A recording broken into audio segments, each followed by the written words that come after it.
네, 반갑습니다. 이번 시간에는 많은 분들이 스마트 스토어를 시작하면서 중간에 포기하게 되는 경우가 있거든요. 그 중에 가장 큰 이유가 저작권이나 지적재산권 문제입니다.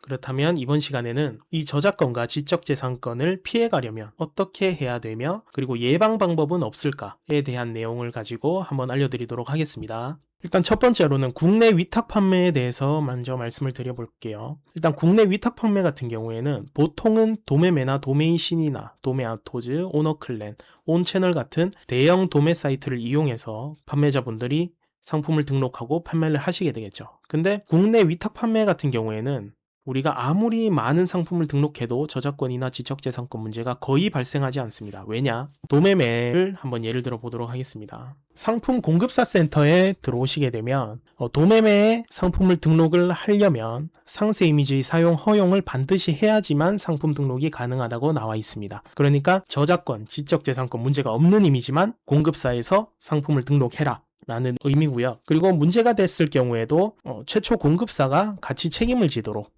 그렇게 시스템이 되어 있다 보니까 이미지를 아무리 갖다 써도 문제가 된 적은 한 번도 없고요. 국내 위탁 판매의 가장 큰 장점이 아닌가 생각이 됩니다. 하지만 근데 국내 위탁 판매 같은 경우에는 아무래도 소매가가 도매가보다 더 저렴한 경우도 있거든요. 스마트 스토어 상품이 이런 도매 사이트보다 더 저렴한 경우가 있습니다. 그렇게 되면 아무래도 가격 경쟁에서 밀리기 때문에 키워드 싸움을 해야 되거든요.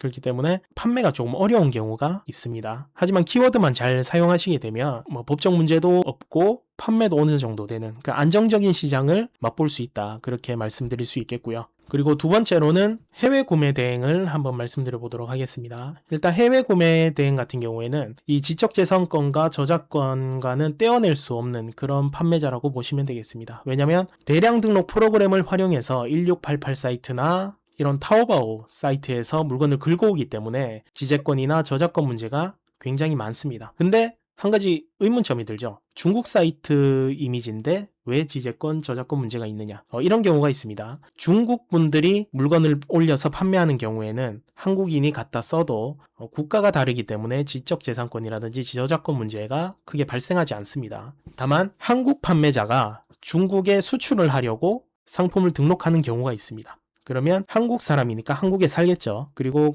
그 한국에 사시는 판매자분께서 1688이나 타오바오에 상품을 등록합니다. 한국 상품이죠. 그러니까 수출을 위한 한국 상품인데 그런 상품도 우리가 대량 등록을 하다 보면 중간에 한두 개씩 껴있단 말입니다. 그러면 그 이미지를 무단으로 사용했기 때문에 한국에서 수출하시는 그 판매자분께서는 손해배상이나 민사소송, 형사소송 다 걸 수가 있겠죠. 그렇기 때문에 해외 구매 대행 같은 경우에는 이런 문제가 자주 발생을 합니다. 하지만 한 가지 예방 방법은 있습니다. 일단 수동 등록을 하시면 크게 문제가 되지 않아요. 예를 들어서 상품 하나를 클릭해 보도록 하겠습니다. 이렇게 들어오시게 되면 상품명 같은 경우에는 자동으로 번역이 되다 보니까 이렇게 한국어로 나오는데 상세 페이지나 썸네일 같은 경우에는 간혹 가다가 한국어로 되어 있는 경우가 있습니다. 그러면 그런 이미지들은 피하셔서 상품 등록을 해주시면 돼요. 근데 중국어로 다 되어 있다.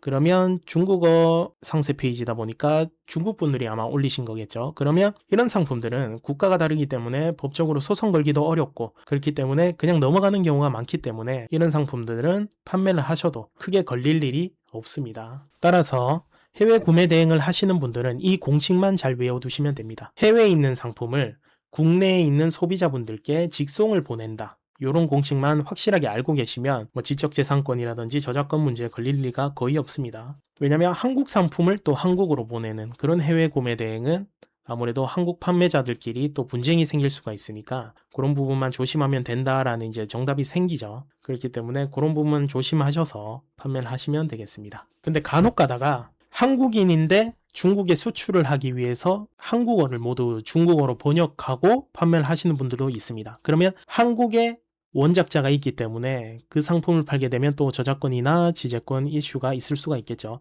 그때는 어떻게 하냐? 만약에 수동 등록을 했을 경우에는 조금 불리한 면이 많은데 만약에 대량 등록 프로그램을 사용하셨다. 그러면 대량 등록 프로그램을 사용한 흔적 그리고 그런 부분들을 모두 증거로 모아두시면 나중에 해당 판매자 그러니까 원작자와 이야기를 하실 때 조금 잘 협상이 되는 부분이 있고요.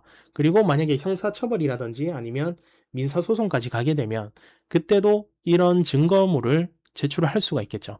실제로 대량 등록 프로그램을 사용하셔서 판매하신 분들 중에 지재권이나 저작권 문제가 발생했는 분들이 계신데 그 중에 대량 등록 프로그램을 이용했다는 것만으로도 무혐의를 받으신 분들이 있습니다. 그렇기 때문에 충분히 그런 부분도 다 방어가 가능하다는 얘기입니다. 그래서 제가 한 가지로 정리를 하자면 일단 지재권 저작권에 대해서 조금 벗어나고자 하시는 분들은 무조건 수동 등록을 해주시는 게 좋아요. 일일이 손으로 다 등록을 해주시고 프로그램은 나중에 이런 부업으로 돈을 좀 많이 버셨을 때 그때는 대량 등록을 하셔도 크게 문제가 되지 않는다라고 말씀드릴 수 있겠습니다.